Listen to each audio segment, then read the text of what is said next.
Hago un llamamiento para facilitar el regreso de nuestro pueblo a su patria desde su exilio involuntario, impuesto por la fuerza de las armas, por la tiranía, la opresión, de modo que podamos recuperar nuestra propiedad, nuestra tierra, y a partir de entonces vivir en nuestra patria nacional, libre y soberana, gozando de todos los privilegios de una nación. Solo entonces se podrá poner la creatividad palestina al servicio de la humanidad. Solo entonces nuestra Jerusalén podrá reanudar su papel histórico como un santuario de paz para todas las religiones. Apelo a usted para que nuestro pueblo pueda establecer una soberanía nacional independiente en su propia tierra. Hoy he venido portando una rama de olivo en una mano y el arma de un luchador por la libertad en la otra. No dejen que caiga de mi mano la rama de olivo. Repito, no dejen que caiga de mi mano la rama de olivo. La guerra estalla en Palestina, pero es en Palestina donde nacerá la paz. Esto decía Yasir Arafat en su discurso en la ONU en 1974. Hoy hablamos de Palestina. Bienvenidos a Fort Apache. Contigo, David, claves en un minuto para entender el conflicto palestino-israelí. Bueno, justo ha salido la actualidad y creo que la actualidad nos lleva a un punto crítico para mirar hacia adelante, que es Netanyahu ahora se siente más fuerte para poder llevar a cabo a la luz lo que había venido haciendo durante los últimos 20 años, en el que a partir del proceso de Oslo la colonización más que se duplicó, desde 200.000 hacia unos 600.000 personas, la mitad de ellas en Jerusalén, y se ha sentido especialmente fuerte porque ha sentido que con Trump tenía un punto más en este conflicto en el que desde Israel están en un momento en el que están aprovechando todo, se sienten especialmente fuertes por muchas razones, porque desde 2011 el llamado conflicto israelo-palestino dio un giro, porque las revueltas árabes las ha rentabilizado muy bien Israel, durante un tiempo tembló un poco por ver que pasaba algo, y porque es un poco parte de la historia del proyecto sionista, sobre todo con lo que tiene que ver con la colonización, con la ocupación de casas, con la confiscación de tierras, la apropiación de agua, pero que está en un momento muy culminante. Gracias, Teresa. Sí, yo creo que uno de los elementos que es importante para conocer la noticia de hoy, la que saldrá pasado mañana y dentro de un mes, es conocer cómo empezó todo, la raíz del conflicto. Y eso es algo que está en la sombra, no fortuitamente, sino yo creo que de una manera voluntaria y sistemática, organizada, el intento de tapar cómo empezó todo, es decir, la historia de Palestina. Y lo primero que hay que decir es que todo empezó no en tiempo inmemorial, pero sí hace tiempo, que es en el siglo XIX. No es después de la Segunda Guerra Mundial, en el siglo XIX, por la confluencia de dos factores poderosos. Por un lado, de un movimiento, el movimiento sionista, que es estrictamente europeo, hay que decir esto, los judíos de Oriente no tienen que ver con el nacimiento del movimiento sionista, confluyen los dos movimientos en los intereses y ahí empieza el drama de Palestina, en el 19. Gracias, Teresa. Liliana.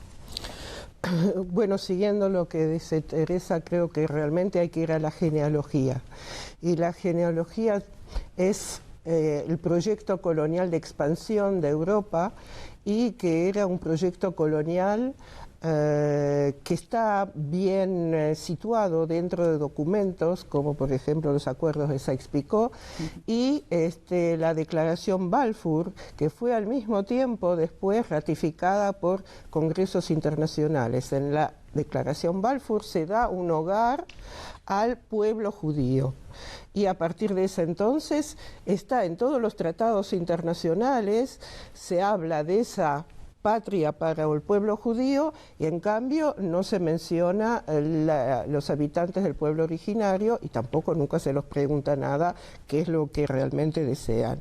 En lo que pasa hoy en día tenemos que verlo más del punto de vista de la geopolítica, donde hay una alianza internacional de extrema derecha donde el sionismo tiene su cabida. Muchas gracias, Liliana. Héctor.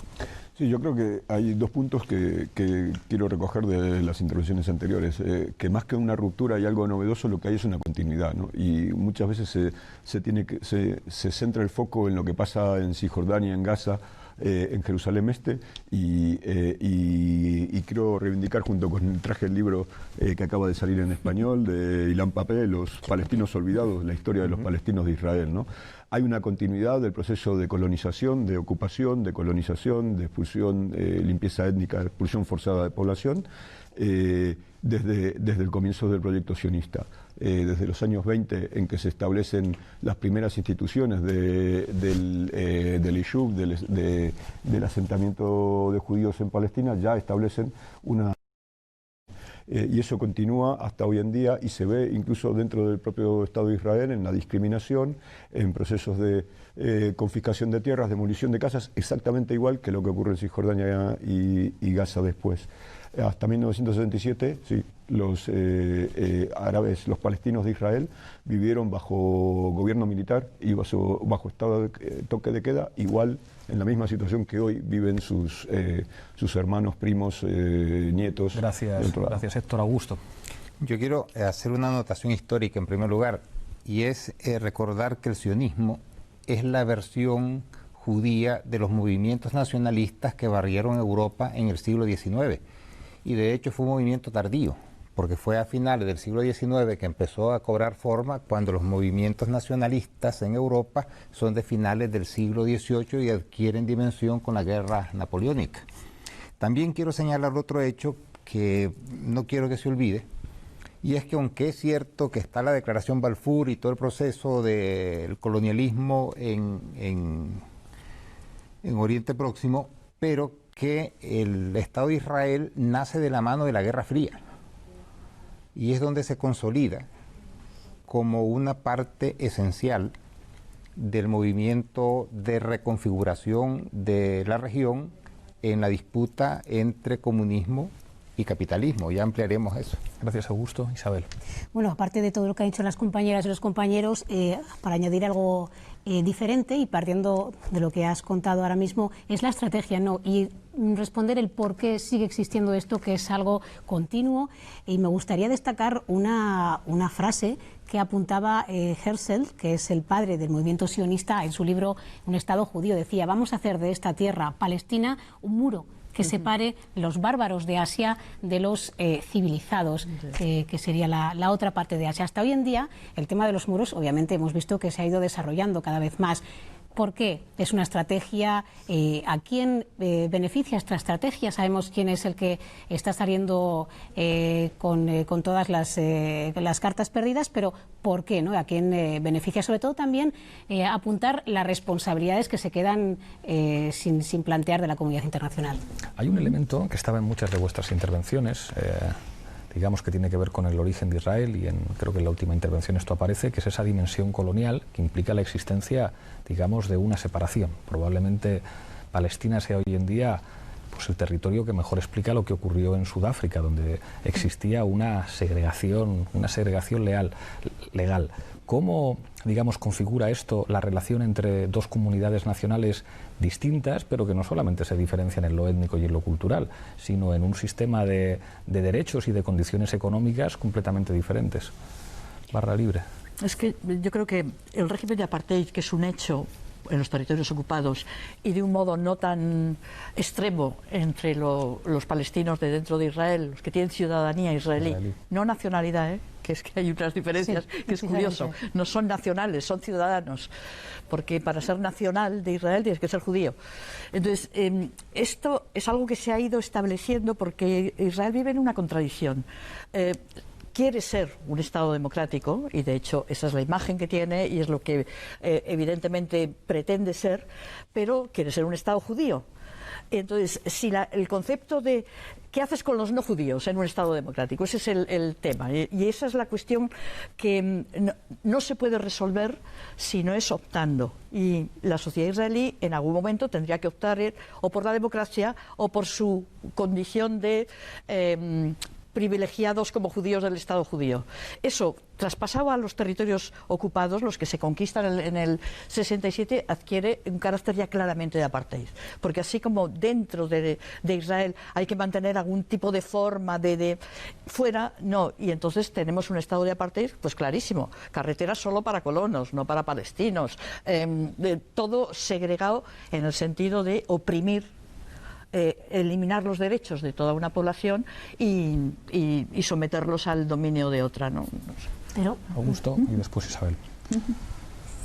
Israel es una singularidad porque los estados se forman a partir de poblaciones que están establecidas en un lugar. En cambio, Israel tiene un origen netamente religioso en el que se hace un llamado, urbi et orbi, a los judíos para que vayan a poblar el territorio de Palestina, y a partir de ahí se crea un estado religioso que, aunque no se diga, pero a partir del hecho de que si tú quieres ser nacional de Israel tienes que ser judío, es como si aquí para ser español hubiera que ser católico, ¿ya?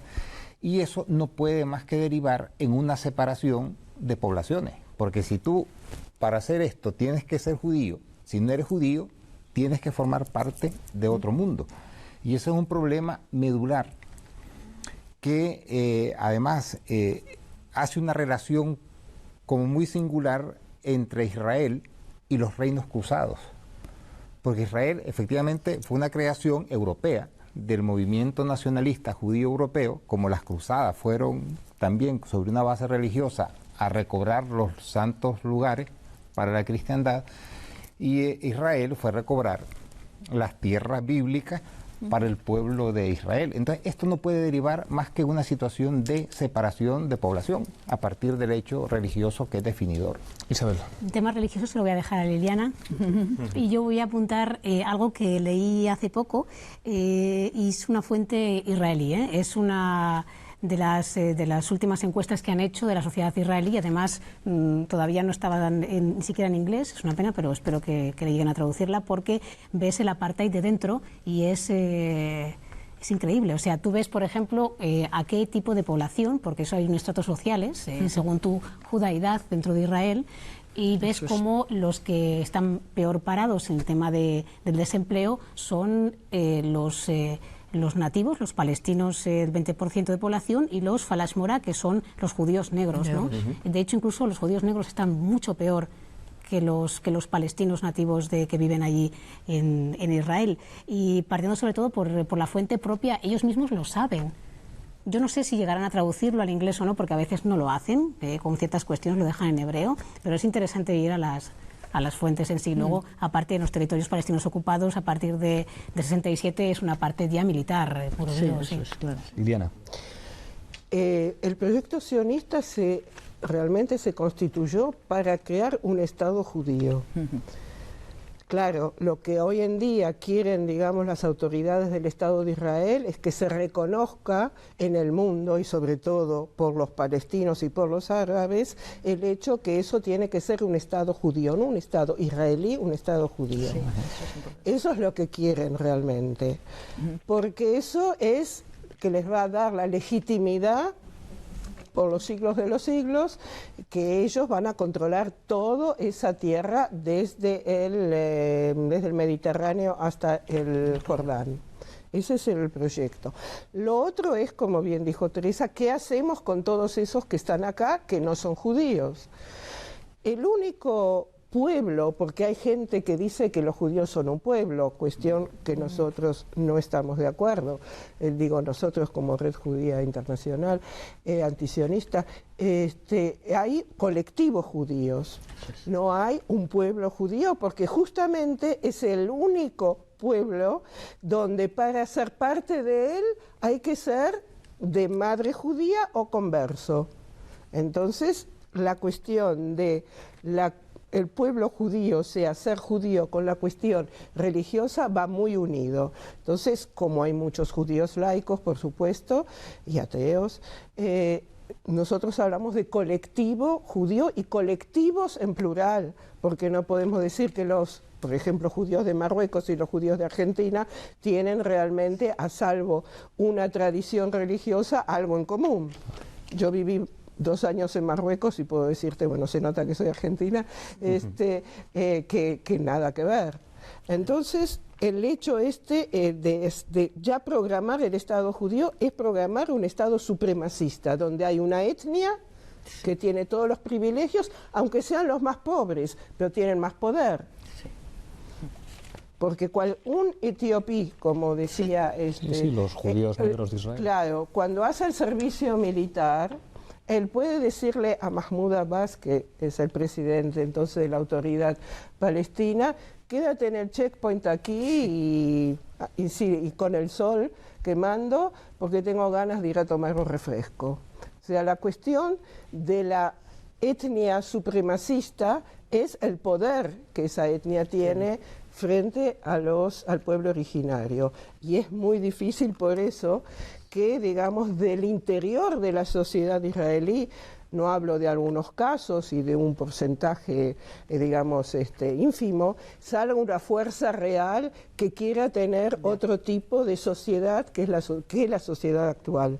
Por eso el combate es contra el sionismo y no solo un programa político de cómo separar, porque no es lo que hay que hacer, es separar. Hay que juntar, pero ¿cómo? Héctor. Bueno, quería discutir con varias de las cosas que han salido, entonces primero voy por orden. Con el argumento tuyo, Augusto, de que la base religiosa tenía que llevar indefectiblemente a un estado de separación. De hecho, antes de que existiera el sionismo, en Palestina había una sociedad multirreligiosa, porque la sociedad palestina era una sociedad formada por gente musulmana, por gente creyente cristianos y por una minoría, una tercera parte que eran judíos. Justamente los judíos que tenían continuidad viviendo, judíos ortodoxos, las sectas más ortodoxas del judaísmo religioso, que sí tenían continuidad viviendo en Palestina, se consideran a sí mismos palestinos de fe judía. Y no son sionistas, sino que por razones que no vamos a explicar aquí, nos llevarían otros 10 minutos, han sido históricamente incluso antisionistas. Sí. Y hasta hoy en día lo siguen siendo. Consideran que el sionismo ha sido un proyecto político que les vino a arruinar su convivencia pacífica con el resto de los que vivían en Palestina, ejerciendo sus creencias y realizando sus creencias religiosas allí.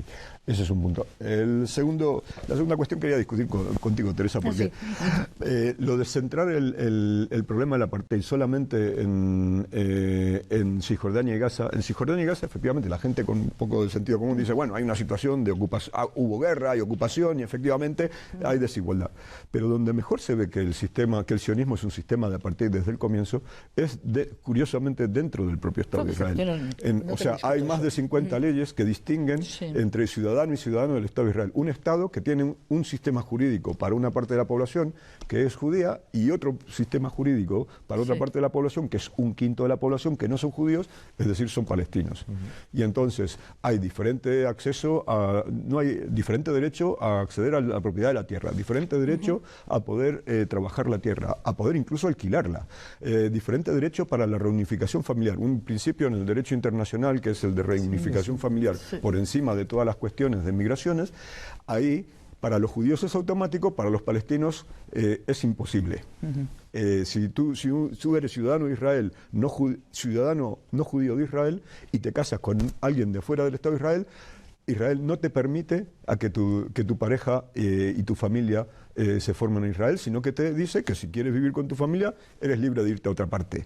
Es parte de una política, como sugería también Liliana, consistente, coherente, de promover que la parte que no fue expulsada en 1948 se vaya. Y hacerle la vida lo más difícil posible. Y luego, un último detalle, el tema de si existe o no existe pueblo judío. Yo creo que es una discusión, un debate que desenfoca la cuestión, que nos lleva a una discusión de teoría política sobre qué es un pueblo y qué no es un pueblo y en qué medida lo son. Posiblemente Liliana tuviera razón, pero hay un hecho que yo creo que sí, también Liliana tendrá que reconocer. Aquellos 4 o 5 millones que viven en el territorio de Israel del 48, nos guste o no nos guste, algo llámalo X, pero lo más cercano, esos judíos que viven hoy son ciudadanos del Estado de Israel, de alguna manera son un pueblo. Otra es si el resto de los judíos del mundo forman parte del mismo colectivo. Y nosotros dos somos ejemplo de que no. Es más, durante la mayor parte de la historia del movimiento sionista, ellos fueron minoría y de hecho la gran mayoría de los judíos del mundo no viven allí, eligieron y siguen eligiendo vivir en otras partes del mundo. Entonces cuando dicen Israel es el hogar nacional de los judíos, lo que intentan es convertirnos al resto en rehenes de su política y, como bien dice Liliana, usar eso como legitimación para poder excluir a la minoría palestina y poder seguir expandiéndose como baluarte, digamos, del occidente frente al mundo árabe, en la línea de Edward Said y el orientalismo, ¿no? Nada nuevo. Salen muchísimas cosas muy interesantes, ¿no? Pero por comentar algunas también y luego llevo el debate hacia otro lado, ¿no? Porque creo que está muy interesante, pero también por centrarlo en Palestina y en los palestinos, ¿no? Primero, creo que es muy importante algunas características del sionismo, que seguro que lo conocéis mejor que yo, que el sionismo de Netanyahu es heredero del peor sionismo, del sionismo del puño de hierro, del sionismo que eligió Alemania en vez de Francia, o sea, eligió en sus sueños delirantes nacionales, eligió el nacionalismo que había en Europa en el siglo XIX más centrado en la sangre, aunque la sangre es algo absurdo cuando lo estáis diciendo, ¿no? Todos estos debates con el pueblo judío, ¿no? De ahí viene Netanyahu. ¿Eso quiere decir que el resto del sionismo fueran livianos o muy buenos para los palestinos? No, pero hay un grado de diferencia, en mi opinión. Ya sé que esto es polémico y seguramente me vais a rebatir, ¿no? ¿Por qué digo esto? Porque cuando hablamos de los proyectos sí que coincido con Héctor y yo creo que sí que hay una clara coincidencia. Yo hice un trabajo, he estado durante mucho tiempo trabajando con las demoliciones de casas, como bien sabéis, en Palestina, y creo que sí que hay una clara línea desde la primera apropiación de tierras sionista colonial a las apropiaciones de casas o ahora el proyecto de apropiación. Creo que ahora se hace de otra manera porque la legalidad internacional no da pie a más. Si no, habría algunos políticos israelíes que estarían muy dispuestos a hacerlo, pero la presión internacional no lo permite. No permite un transfer de población del 90%, como fue la Nakba, no permite pocas cosas, ¿no? Entonces lo que hay que hacer es invitarse a la población a ir dentro de esos territorios, ¿no? Lo sabéis bien, ¿no? Invitarse hay muchas maneras. Confiscación de tierras, confiscación de agua, presos y todo el sistema que habéis dicho, ¿no? O sea, hemos citado la pirámide, ¿no? Siempre cuando hablamos con alguien o nos dirigimos a alguna formación a alguien que nunca está en Palestina, ¿no? Pues esto nosotros cuando hacíamos clases con los activistas hacíamos una pirámide, ¿no? La pirámide de los derechos, ¿no? Poníamos a los de Gaza un poco en medio y a los refugiados en otros países fuera, porque esos no tienen ningún derecho, ni derecho a estar, ni siquiera a visitar a su tierra, ¿no? Eso es importante porque dibuja un mapa de apartheid que vale, en esta mesa es bien conocido, pero resalto que ha habido un hecho muy importante que ha pasado un poco oculto, que es por primera vez un organismo de Naciones Unidas, aunque el informe estaba hecho por Virginia Tilly y Richard Falk, que son bien conocidos por defender la causa palestina, pero es un informe de Naciones Unidas que no lo hacen gente por pro-palestinos, sino que está basado en argumentos jurídicos, reconoce lo que estamos diciendo aquí, que mucha gente en el terreno lo sabía. Reconoce basado en una legislación, que es la legislación contra el Convenio contra el Apartheid de 1973, que es muy importante porque fue la que se utilizó para Sudáfrica, y es muy importante también, bueno, hay que destacar, por cierto, que España no la tiene firmado, que no sé por qué no la tiene firmado, quizás que España, nuestro gobierno no desea firmarla, pero es muy importante porque eso le da no solo a los palestinos que están en las campañas, sino también a la comunidad internacional unos deberes que hay que hacer, ¿no? Y la causa palestina pasa para mí, por supuesto, de la legitimidad a la legalidad, siempre al Estado, ¿no? Y ahora quizá podamos hablar más adelante por qué esa legalidad no se cumple y qué podría hacerse en este 2017 tan lleno de aniversarios para hacerlo. Pero creo que estamos en un momento en el que, visto el panorama geopolítico, eso es una buena noticia. Nos tenemos que ir a Zapping, después os plantearé algunas cuestiones sobre la dimensión militar del conflicto. Adelante, Zapping Apache. El texto de la Comisión Económica y Social para Asia Occidental, que dirigía la jordana Rima Khalaf, concluía que hay pruebas que muestran que, más allá de toda duda razonable, Israel es culpable de políticas y prácticas que constituyen el crimen de apartheid, tal y como está definido jurídicamente en instrumentos legales internacionales. La confiscación de tierras, la demolición de viviendas, las detenciones y los encarcelamientos arbitrarios, además de la violencia de los colonos y soldados israelíes, entre otras cosas. Los israelíes, incluidos los colonos de los asentamientos ilegales en las tierras ocupadas, tienen acceso a 300 litros de agua diarios, mientras que la media en Cisjordania es de 70 litros. Israel tampoco permite la construcción o el mantenimiento de infraestructuras hídricas a los palestinos en el 60% del territorio de Cisjordania. Israel lanzó 2 líneas de autobuses solo para palestinos en la ocupada Cisjordania, una medida que un grupo de derechos humanos israelí describió como racista y que el Ministerio de Transporte calificó de mejora en el servicio. Era de esperar que Israel y sus aliados ejercieran una presión enorme sobre el secretario general de Naciones Unidas para que renunciara al informe y finalmente me dio indicaciones para que lo hiciera, aseguraba Khalaf, cuya dimisión ha sido celebrada por el gobierno israelí. Estableciendo un paralelismo con la segregación racial aplicada en el pasado en Sudáfrica, el informe, duramente criticado también por Estados Unidos, principal aliado de Israel, denunciaba que los palestinos están sometidos a una fragmentación estratégica que permite a Israel imponer una dominación racial. Reivindicamos nuestro derecho, no somos víctimas, no pedimos caridad, queremos vivir y vamos a luchar. Os quiero preguntar también por la dimensión militar del conflicto árabe-israelí, digamos porque los objetivos militares enfrentados, yo creo que da la impresión de que no tienen una conclusión posible. Yo creo que es imposible que los grupos armados palestinos, digamos, hagan desaparecer el Estado de Israel y hagan desaparecer a una comunidad nacional que existe, y parece también imposible, a pesar de la monstruosa superioridad militar de Israel y del apoyo de Estados Unidos, que los israelíes vayan a poder hacer desaparecer a la comunidad nacional palestina. Digamos, ¿qué cabe esperar de las estrategias militares, tanto por parte de Israel como por parte de las facciones palestinas? Bueno, la Franja de Gaza, que es donde está el foco de esta cuestión que planteas, porque es la única zona donde pueden operar los brazos armados de las facciones militares palestinas, muchas personas tienen claro que no tiene sentido el enfrentamiento militar sin los países árabes, ¿no? De hecho, las milicias palestinas surgieron de eso mismo, ¿no? De que hubo un momento en que los países árabes estaban todos en un bloque contra Israel.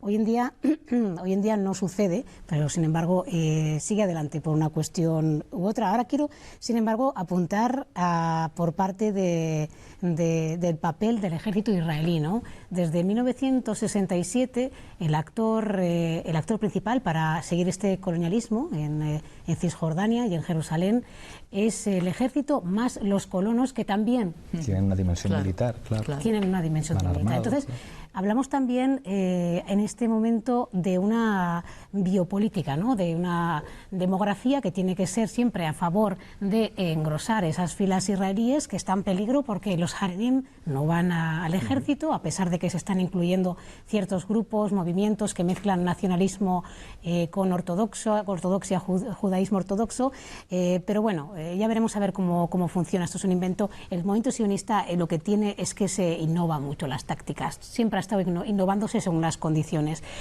Va a ser complicado, si no difícil o imposible, que las facciones militares palestinas logren pues acabar con un ejército como es el israelí. Vamos, yo creo que además ni siquiera se lo creen ellas. O sea, no se lo creen ellas. Yo creo que básicamente la existencia de facciones palestinas que a veces hacen un atentado o un ataque, eso forma parte de un estado casi de desesperación o de impotencia, es una muestra de impotencia más bien.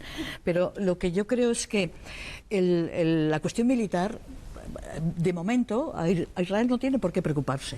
Simplemente es un modo de mantener el statu quo que le favorece y seguir manteniendo un tiempo en el que piensan que la población palestina no va a aguantar más, va a renunciar, se van a ir, etc. Están en esa tesitura, que es un poco continuidad con lo que ha sido la trayectoria del movimiento sionista. Pero, por ejemplo, ahora que se ha dado la decisión de crear nuevos asentamientos, que hasta ahora se ampliaban los existentes, pero esto digamos que es un paso más allá del gobierno israelí. Y yo sé que se ha empezado a hablar de nuevo en Israel del transfer, sectores de la sociedad israelí, no digo todos, lo que tenemos que hacer es garantizarnos que la cuestión demográfica no nos perjudica como Estado judío. Siempre se ha hablado en Israel de la bomba demográfica, que dice mucho eso. Es decir, el problema es cómo hacer que sigamos siendo mayoría si ese 20% que tenemos dentro del Estado de Israel tiene una natalidad alta y siguen creciendo. Y, sobre todo, ¿qué hacer con los territorios ocupados? Porque ahora han vuelto a hablar de la anexión. Y hay algunos ministros del gobierno que están diciendo es el momento en que tenemos que anexionarnos Cisjordania. ¿Cómo te anexionas Cisjordania? Con sus habitantes. Entonces dejas de ser Estado judío porque la mayoría se te pierde. Entonces el problema que se plantea, y ahí es el tema del ejército, es cómo anexionarnos Cisjordania y Jerusalén, por supuesto, sin sus habitantes, que es lo mismo que se planteó en el año 48. Por eso yo no veo tanta diferencia en las etapas primeras de la creación del Estado de Israel y ahora. De algún modo la contradicción y en la filosofía sigue siendo la misma. Queremos tener un Estado aquí, en Palestina, y lo queremos sin palestinos, sin población, porque si no, no podemos ser Estado judío. Y esa contradicción está ahí desde el inicio. Y es la clave de la brutalidad. Augusto, después. Mire, yo quiero señalar, a corto plazo no hay nada que hacer, pero esto es una cuestión que hay que verla a corto, mediano y largo plazo. Sí. Hay que partir de un hecho. Israel tiene 22.000 kilómetros cuadrados. No tiene recursos estratégicos, no tiene territorio, no tiene nada para sustentarse a sí mismo. Por eso es que yo mencioné que Israel es el último estado cruzado, porque el reino cruzado se mantuvo casi un siglo por el continuo flujo de recursos que llegaba del occidente cristiano. Israel vive, porque es una relación simbiótica con Estados Unidos y la OTAN, y la guerra las ha ganado por el flujo impresionante de material militar que le llegaba de Estados Unidos, porque Israel no produce por sí mismo. Es imposible que un Estado, que es una cuña, en un mundo de 1.400 millones de musulmanes, pueda subsistir por sí mismo. Y por lo tanto, digamos que a mediano y largo plazo, el futuro de Israel será correlativo al futuro de la OTAN y del poder de Estados Unidos. Eso es así, sí o sí. Iliana. Sí, es interesante señalar que la economía israelí es una parte importante dentro de la economía capitalista internacional.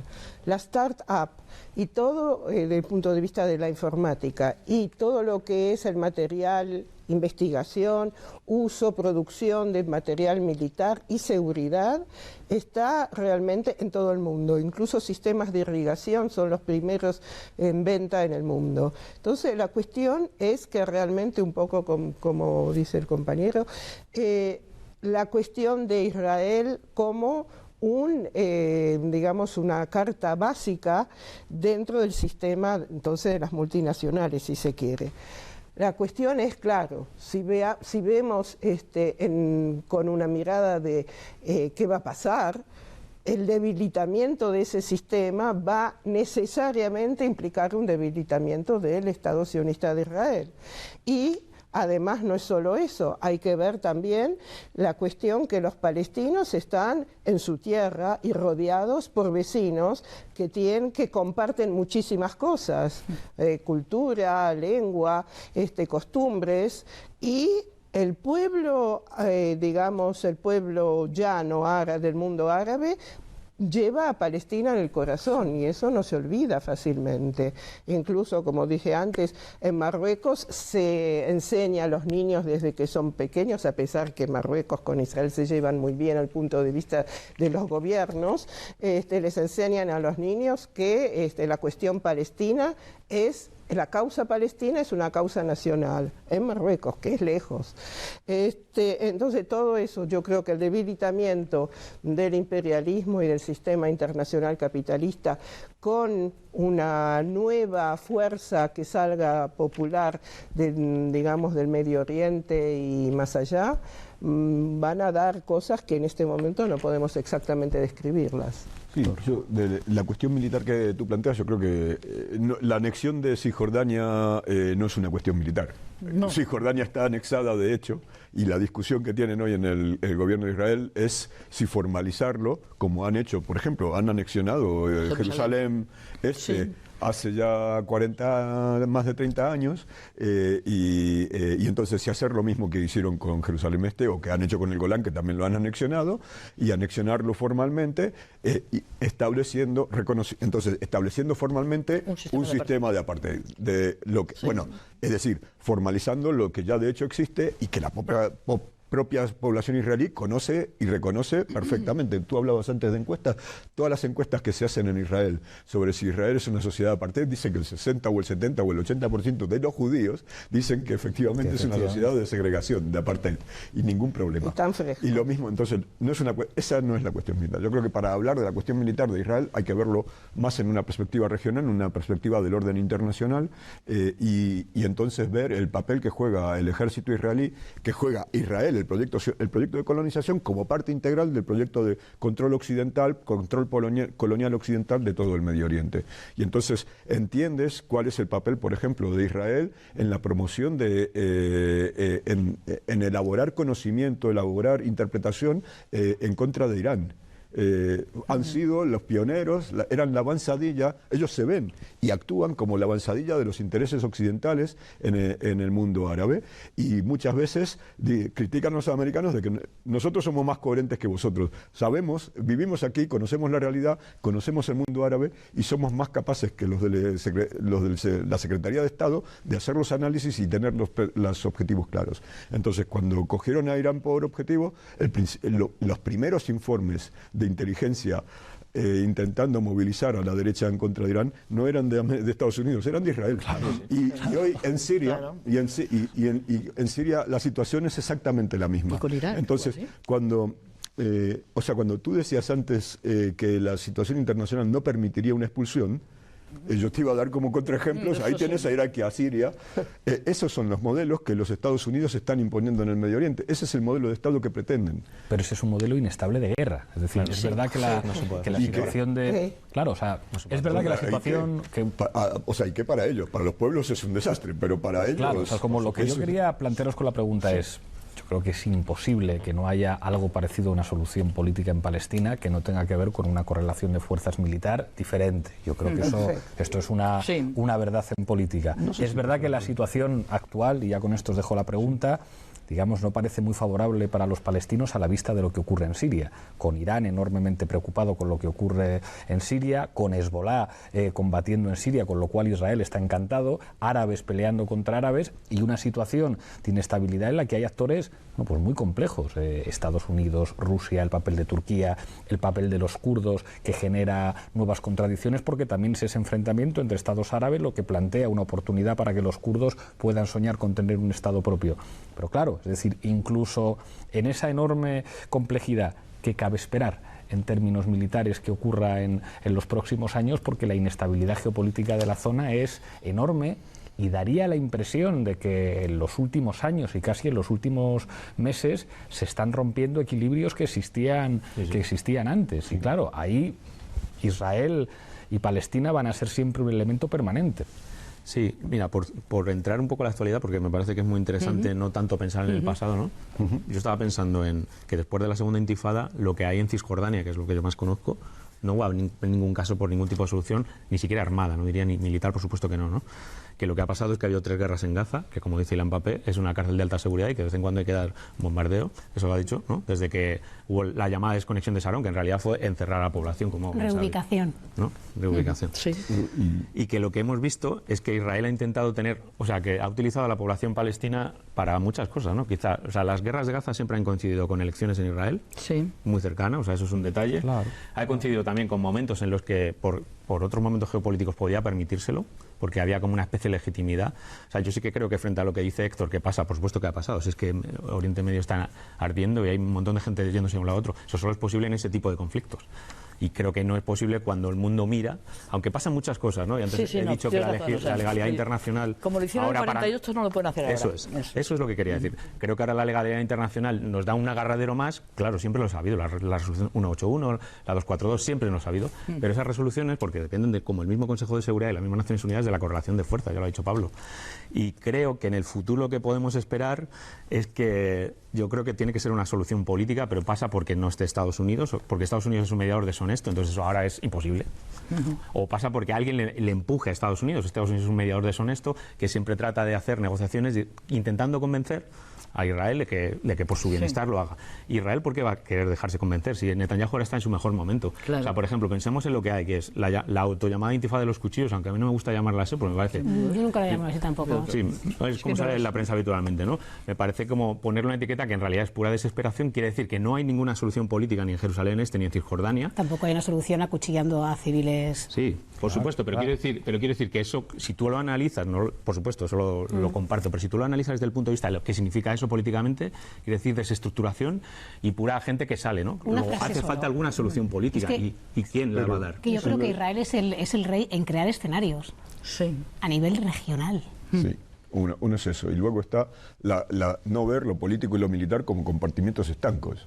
Digamos, la guerra de Vietnam no la gana, Estados Unidos no se retiró de Vietnam porque el ejército vietnamita fuera una potencia a nivel mundial militar, sino porque, claro, ahí el equilibrio entre lo político y lo militar cambió radicalmente. Y eso es posible también en Israel. Israel, aunque siga teniendo un ejército poderoso, si es políticamente débil y está aislado y está aislado internacionalmente, no es lo mismo que si es el centro de la configuración de la relación de poder en el Medio Oriente.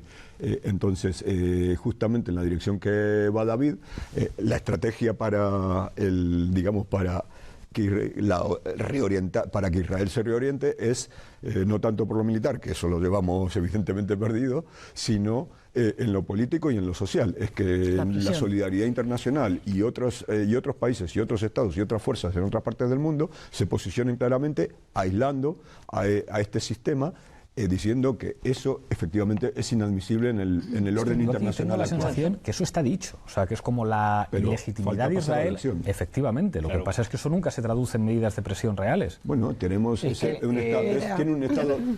tiene un estatuto de asociación preferente con la Unión Europea, que dice en su artículo 2 que si violan los derechos humanos, esto se suspende. ¿Qué estamos esperando? Pero no ocurre nada, vamos, es como en mi propia experiencia como eurodiputado, recuerdo en la subcomisión de derechos humanos, era una cosa vergonzosa porque allí había una amplia mayoría parlamentaria en contra de la política israelí. A la hora de tomar la más mínima decisión de la Unión Europea para plantear la más mínima medida de presión a Israel, eso nunca se traducía en nada. Impunidad. Claro, absoluta. Pero es que quiero que volvamos un poco a un aterrizaje en la realidad, porque Israel es inexplicable sin los juegos de potencias. Es inexplicable. Si nadie va a creer que un estado de 22.000 kilómetros cuadrados y 6 millones de habitantes va a poder con un mundo entero que le rodea. Israel va a existir y goza de esa impunidad por una razón simple, es decir, es la cuña de la OTAN y de Estados Unidos en Oriente Medio. Pero incluso hay una razón extraña también, que yo creo, se ha hablado de esto también. No es verdad que a Estados Unidos le interese en términos estratégicos apoyar a Israel como lo hace. Es que la capacidad de influencia de Israel en la política exterior norteamericana es una cosa, vamos, ha llenado bibliotecas enteras, pero es impresionante. Es decir, no es cierto que los Estados Unidos tengan necesariamente un interés geopolítico de permitirle todo a Israel. Es que la capacidad de Israel para teledirigir aspectos de la política exterior norteamericana... Es que yo solo quiero apuntar una cosa. En la Guerra Fría, Israel era pieza clave en el juego. Tengo que cortar porque me dicen de realización que tenemos que pasar al minuto porque estamos llegando al final, así que todos vais a tener un minuto de conclusiones. Empiezo contigo, Teresa, minuto de conclusiones. Pero yo creo que si se puede apuntar a alguna vía de solución no sangrienta en el tema, la primera cuestión que hay que abordar es la cuestión de la impunidad de Israel. O sea, el conflicto palestino-israelí no se soluciona con esta falacia que, por ejemplo, está promoviendo Netanyahu ahora de dejemos que los protagonistas hablen entre sí. Eso es como decir, el lobo y el cordero, vamos a meterlos juntitos en una habitación. A que negocien. Entonces, lo que hay que conseguir es la presión internacional. Nunca se ha ejercido presión real sobre Israel. Y eso es lo que iniciaría un cambio en la sociedad israelí, porque el problema no es Palestina. El problema es Israel. Y cómo cambiar la sociedad israelí, cómo cambiar la política israelí, significa que tienes que pagar un precio si tú te dedicas a periódicamente bombardear Gaza, sigues aumentando las colonias en Cisjordania, tienes que pagar un precio, aunque sea primero, simplemente pierdes los acuerdos preferenciales comerciales con la Unión Europea. Y como ya me he pasado el tiempo, me callo. Muchísimas gracias, Teresa, por ajustarte al tiempo, David. Bueno, por las soluciones no sé cuáles serán, lo que sé es que ahora hay que parar lo que pasa en Palestina, en todos los territorios y para los palestinos que viven fuera. Creo que hay unas gravísimas violaciones de derechos humanos y esto es muy importante decirlo porque puede ser la base de cualquier otro proyecto nacional y de que se cumplan las resoluciones. Creo que eso pasa inevitablemente porque el modelo actual cambie. El problema es que si el modelo actual de negociaciones, que se ha demostrado fracasado hace mucho tiempo, cambia, nadie sabe cuál va a ser el sustituto y estamos en un periodo, creo, de geopolítico muy malo para Palestina, porque además en todos los últimos cambios geopolíticos han ido orillando el conflicto palestino. Una amiga mía en Líbano me dijo que estaba casi a punto de convertirse como en el Sáhara Occidental, un conflicto enquistado que solo iba a ser recordado por una poca gente, ¿no? Ojalá no sea así, ¿no? Cuando digo eso quiero decir que el 2001 colocó el tema palestino para Sharon como un problema de terrorismo y el 2011 ha colocado a Israel junto con Arabia Saudí y con otros agentes como Irán en una ventaja geopolítica cuando el resto de actores se han caído. Luego hay bastantes cosas que hacer, creo que sobre todo empezar por cumplir la legislación internacional. Gracias, David. Héctor. Para que la legislación internacional se cumpla, lo que hay que hacer es generar las condiciones en la comunidad internacional que hagan que estas condiciones se tengan que la legislación se tenga que aplicar. Y entonces yo creo que hay una estrategia que está clara y que está teniendo éxito. Es la estrategia de imitar el modelo sudafricano y aplicar la campaña de boicot, desinversión y sanciones. ¿Por qué? Porque es una campaña que, al margen de los resultados materiales, que económicamente tiene muy poco efecto, lo que están haciendo es difundiendo lo mismo que hemos discutido aquí en esta hora, haciendo conocer al conjunto de las sociedades occidentales y en otras partes, o sea, en todo el mundo, cuál es la realidad de lo que está ocurriendo ahí, cuál es la historia, cuál es la realidad, cuál es el sistema que funciona, y proponiendo una solución que es, efectivamente, un futuro de convivencia en igualdad, donde un Estado que sea de todos sus ciudadanos y no una etnocracia que, bueno, ya podríamos discutir aquí si una etnocracia es una democracia o qué es. Me parece que más que no lo es. Gracias, Héctor. Liliana. Yo creo que los planes genocidas de Israel, digamos del gobierno de Israel, siguen manteniéndose y están reforzados ahora con muchas declaraciones de rabinos que dicen que hay que pensar cómo de punto de vista religioso, y están emitiendo declaraciones, hay que, digamos, liberarse de los no judíos, y si se quedan hay que usarlos para que sirvan a los judíos. Los planes están, eso ya es una cuestión de, digamos, de geopolítica cuando sea posible. No, bueno, creo que antes de eso el pueblo palestino va a tener mucha fuerza para encontrar más soluciones. Ya una de las soluciones viene de decirla Héctor, y va a ser seguro, muy próximo. Creo que el mundo va a empezar a apoyar los derechos legítimos del pueblo palestino de manera total e incandescente. Gracias, Liliana. Isabel. Bueno, yo primero voy a apuntar hacia los palestinos mismos. La Casa Palestina tiene que crear unos cimientos fuertes para que se comience también un poco a pensar en ese futuro, que puede ser un futuro de un único Estado, como dicen muchos palestinos y también israelíes, único, democrático, bueno, en igualdad, que esto choca, sin embargo, con el gobierno actual de la derecha, el Likud, por ejemplo, tiene sus puntos que no van a abandonar ningún territorio ya ocupado. Eso es, ¿no? Entonces, ¿qué esperas de que vaya a haber dos estados? Si ya lo dice el propio gobierno que está hoy en día en Israel. Limpieza étnica a cámara lenta es como lo llamo yo más, ¿no? Es una limpieza a cámara lenta con guante blanco y bueno, la verdad es que hay muchos proyectos, con gente involucrada en Palestina y en Israel para llevar a cabo ese único Estado democrático.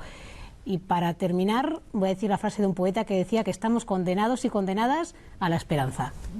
Gracias, Isabel. Augusto. Me quiero referir, Pablo, a lo que preguntaba sobre si a Estados Unidos le interesa estratégicamente. Yo quiero ir a una cuestión psicológica. Estados Unidos no es un país que confíe en soluciones políticas. Toda su trayectoria se ha basado en soluciones de fuerza y ha aceptado las soluciones políticas cuando han fracasado sus intentos de imponer soluciones de fuerza, como en Corea, como en Vietnam, escenarios pues en los que Estados Unidos no confía, en general, la élite, en los árabes. Israel, en cambio, es un valor seguro, apoyado además en el potente lobby judío que hay en Estados Unidos. En política no operan solo los factores materiales, también los factores psicológicos. Y puestos Estados Unidos a poner su esperanza en un Estado como Israel o en Arabia Saudita, se quedará con Israel. ¿Ya? Muchísimo. Y eso determina que la solución al problema va a venir determinada por el declive del poder de Estados Unidos en el mundo y en la región. Muchísimas gracias, Augusto. Muchísimas gracias a los seis. Creo que hemos tenido un debate muy valioso, imposible de ver en las televisiones convencionales de nuestro país. Aquí seguiremos la próxima semana en Fort Apache.